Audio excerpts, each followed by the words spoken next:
اللہ صلی اللہ علیہ وسلم نے فرمایا کہ اللہ خود مہربان ہے اور نرمی اور مہربانی کرنا اس کو محبوب بھی ہے، اور نرمی پر وہ اتنا دیتا ہے جتنا سختی پر نہیں دیتا، اور جتنا نرمی کے ماسوا کسی چیز پر بھی نہیں دیتا۔ آپ علیہ الصلوۃ والسلام نے اخلاق کے سلسلے میں جس چیز پر زیادہ ایک زور دیا وہ نرمی پر دے دیا، رفق، نرمی، اس لیے کہ نرمی کی عظمت بتلائی کہ نرمی اللہ کی صفت ہے۔ نرمی کرنا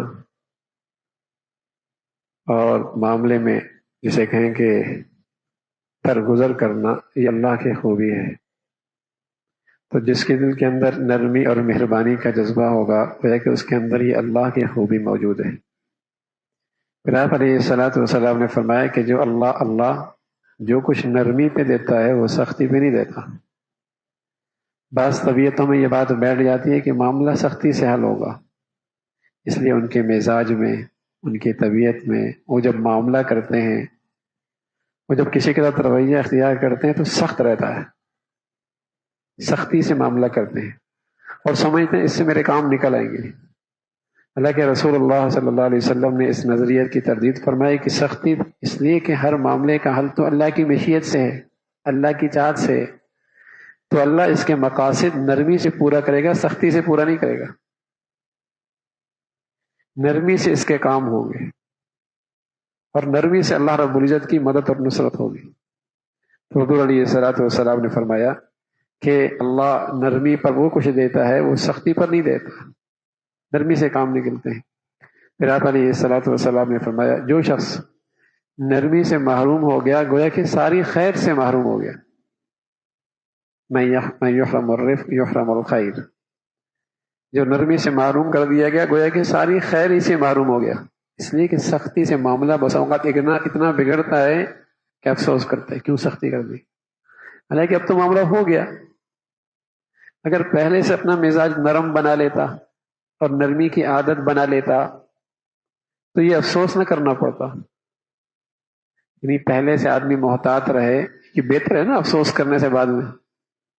پہلے سے اپنا مزاج ایسا بنائے۔ اور سچی بات یہ ہے کہ اگر جوانی میں اور جب اعصاب میں طاقت اور قوت ہوتی ہے، اگر اس وقت مزاج میں نرمی پیدا کر لی جائے تو پیدا کی جا سکتی ہے، ورنہ جب جسم میں خون نہیں رہتا اور ہڈیوں میں طاقت نہیں رہتی، اعصاب میں توانائی نہیں رہتی، تو بڑھاپے میں تو ویسی آدمی کی طبیعت کے اندر الجھن زیادہ آتی ہے۔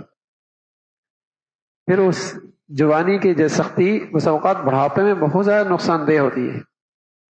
اور پھر نرمی اور سختی کا معاملہ اس کا دائرہ بہت وسیع ہے، گھر سے لے کر دفتر تک، بازار سے لے کر فیکٹری تک، اپنوں میں، بیگانوں میں، بچوں کے ساتھ، بیوی کے ساتھ۔ اگر اس کی طبیعت میں سختی ہے، اس کا دائرہ کار بہت سخت، بہت وسیع ہے، بچی بھی، بیوی بھی، گھر والی بھی، پڑوسی بھی، جس سے معاملہ کر رہا ہو، افسر ہے تو اس کے ماتحت، استاد ہے تو شاگرد، تو سبھی اس سے بیزار ہوتے ہیں، سبھی اس سے بیزار ہوتے ہیں۔ اس کی زندگی ایک مصیبت بن جاتی، اپنے لیے بھی، دوسروں کے لیے بھی۔ اور اگر طبیعت کے اندر نرمی ہو تو اسے خود بھی راحت ملے گی، دوسرے انسانوں کو بھی اس کو راحت ملے گی۔ اس لیے کہ نرمی اور سختی کا دائرہ تو بہت وسیع ہے نا، ہر وقت کسی نہ کسی سے معاملہ کرنا پڑے گا۔ کوئی افسر ہے، کوئی استاد ہے، کوئی شوہر ہے، کوئی باپ ہے، کوئی گھر کا بڑا ہے، کوئی گھر کا ذمہ دار ہے، کوئی دفتر کا بڑا ہے۔ تو جب مزاج میں سختی ہوگی تو سب پریشان ہوں، اس کی زندگی بھی تکلیف دہ ہوگی اور دوسروں کے لیے بھی یہ تکلیف دہ ہوگا۔ اس لیے نبی علیہ الصلوۃ والسلام نے فرمایا جو شخص سخت نرمی سے محروم ہو گیا گویا کہ ساری خیروں سے محروم ہو گیا۔ یعنی نرمی بہت ساری خیروں کی بنیاد ہے، جو اس کے پاس نہیں ہے گویا کہ یہ بہت ساری خیروں سے محروم ہو گیا۔